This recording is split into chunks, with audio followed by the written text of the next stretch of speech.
Pernah gak sih lo menonton teori konspirasi? Terus lo mikir kayak gini, kok sepertinya ini make sense banget ya? Kok kayak beneran gitu, kok kayak nyata gitu. Padahal masuk akal aja belum tentu benar gitu. Mulai dari flat earth, elit global, sampai Meghan Markle yang katanya pura-pura hamil. Kita semua pernah ada di momen itu. Tapi pertanyaannya bukan seperti itu. Kenapa mereka percaya? Tapi kenapa otak kita suka hal-hal kayak gitu loh. Gue inget banget waktu 2019 gue sempat percaya sama yang namanya teori The Great Reset. Ya, ada video yang bilang dunia bakal diambil alih oleh elit global gitu.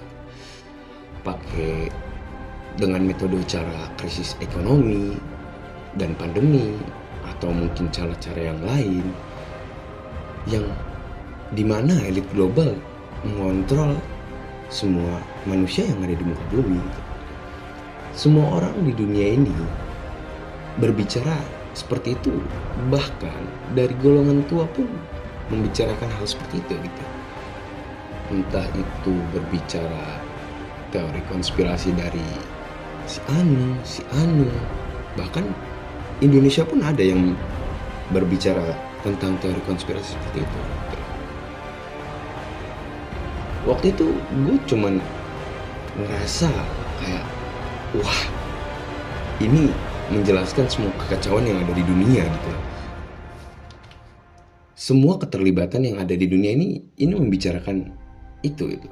Padahal gue cuman takut sama yang namanya ketidakpastian.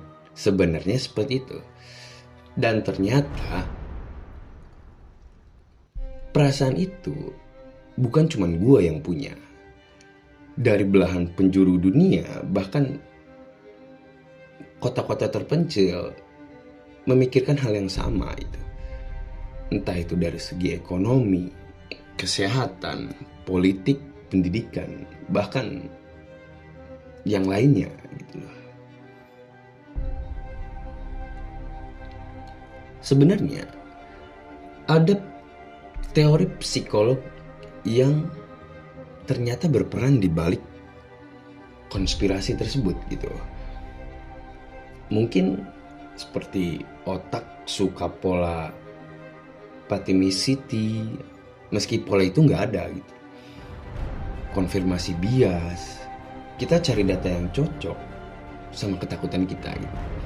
Terus mungkin ada sense of control, percaya konspirasi itu sama dengan ilusi kontrol gitu. Terus mungkin juga ada motivate reasoning, yaitu kita menolak fakta karena emosi kita mendikte logika gitu. Ada juga mungkin social identity, mempercayai konspirasi bisa jadi bagian dari rasa memiliki terhadap kelompok tertentu gitu loh. Begini, kita lebih memilih penjelasan yang palsu, konsisten, daripada kebenaran yang membingungkan. Jadi memang ya seperti itu siklusnya. Dan jangan lupa juga di era algoritma sekarang, YouTube, TikTok, Twitter, bahkan Instagram secara nggak langsung memperkuat bias atau paradigma kita gitu, atau pemikiran kita.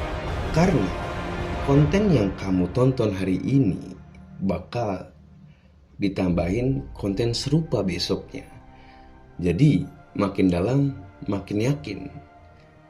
Jadi otak atau pikiranmu terus dimasuki video-video yang seperti itu gitu loh, yang menuai kontroversi dan konspirasi. Ada juga yang namanya efek illusory thought, atau ya ilusi, Yaitu semakin sering kita mendengar sesuatu, semakin kita ngerasa itu hal yang benar gitu. Walaupun gak ada buktinya sama sekali. Itu yang ngebuat kita percaya bahwa teori konspirasi itu hampir mendekati benar. Nah, contoh terbaru, mungkin ada kalian pernah mendengar beberapa kasus yang seperti ini. Kasus Meghan Markle yang katanya baby bump-nya itu palsu. Ada video yang bilang perutnya itu ngeliper.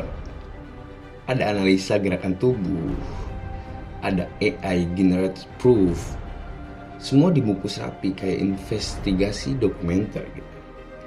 Tetapi saat dicek, sebagian besar video itu cherry picking moment. Misalnya angel video yang di zoom terlalu dalam, atau gerakan tubuh normal yang terlihat aneh kalau dibukukan dalam satu frame gitu. Beberapa malah pakai footage CGI yang berbasis teknologi canggih sekarang. Dan mungkin juga ada yang memakai AI generated yang kelihatannya meyakinkan gitu, tapi nggak punya dasar sama sekali. Bahkan media mainstream pun ikut termakan karena viewsnya lebih cepat membludak daripada verifikasi gitu. Terkadang jumlah views juga mempengaruhi pola pikir kita yang ternyata bahwa teori ini tuh benar, konspirasi ini tuh benar, berita ini tuh benar, dan lain sebagainya itu sangat mempengaruhi. Makanya gue bilang tadi, psikologi itu berpengaruh besar di teori konspirasi. Bahkan dimanapun itu, psikis, psikologi itu semuanya ada perannya masing-masing. So, sebenarnya apa yang dapat kita pelajari dari perihal ini gitu loh. Pertama, kita semua rentan. Kita rentan terhadap informasi atau bukti yang tidak valid dan lain sebagainya. Kita termakan dengan hal semua itu. Kita butuh membangun namanya clusteri yang kritis atau critical thinking lah bahasanya. Kita punya pemikiran kritik terhadap hal tersebut gitu loh. Entah itu dicari buktinya, dicari satu persatu tentang jurnalnya dan lain sebagainya. Itu bisa meyakinkan bahwa pikiran kita tidak termakan dengan hal-hal isu yang tanda kutip. Mungkin salah satunya juga kita punya growth mindset yang sadar bahwa percaya itu proses aktif, bukan pasif gitu. Dan juga jangan terburu-buru terhadap validasi gitu. Jadi simpan dulu di mana kepala kalian menyimpan sebuah ruang buat ragu-ragu terhadap materi atau video-video yang beredar tentang perihal konspirasi tersebut gitu. Dan juga kalian bisa mulai biasakan tanya, siapa yang diuntungkan dalam informasi tersebut gitu loh. Jadi hal di sini tuh sangat berkaitan dengan apa yang tadi gue bicarain gitu. Entah itu tentang teori konspirasi, isu-isu hoax atau dan lain sebagainya gitu. Gue nggak mau jadi orang yang sok tahu sebenarnya, tapi gue juga nggak mau jadi korban informasi-informasi palsu yang mengatasnamakan fakta. Makanya gue coba memulai dari sini. Gue mungkin salah, tapi gue juga mau belajar gitu. Dan yang paling penting, gue ngajak lu bareng-bareng bangun budaya berpikir yang sehat.